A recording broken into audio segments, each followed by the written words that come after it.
మీరు చూడండి, లోకంలో కొడుక్కి ఇష్టమైంది వండుతుంది అమ్మ, పెడుతుంది. వాడు మళ్ళీ మారడగలేదనుకోండి, ఏం తెగులు, ఇంత కష్టపడి ఉంటే ఎందుకు వేసుకోవు అందో. ఏనన్నా బాగులేదా, ఏమన్నా తేడాయా, ఇవాళ బాగా రాలేదా, ఏమన్నా తప్పు చేశానా, ఎంత బాధపడిపోతుందండి. ఏడు రెండో మాట వాడు వేసుకు తినలేదని, నువ్వు తినలేదే, ఏం తినొచ్చావా ఏమన్నా అని ముందు అందో.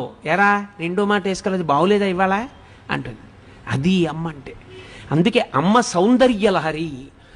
ఆమె ఆఖరి ఊపిరి పర్యంతము ఎప్పుడూ నీకు క్షేమాన్నే కోరుతుంది.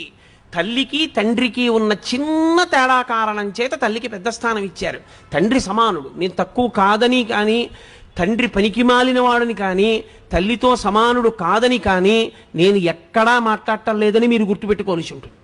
కానీ తల్లి తండ్రి కన్నా గొప్పది అన్న విషయం చెప్పడానికి నేను కించిత్ వెనకాడను, వేదమును నమ్మాను కాబట్టి.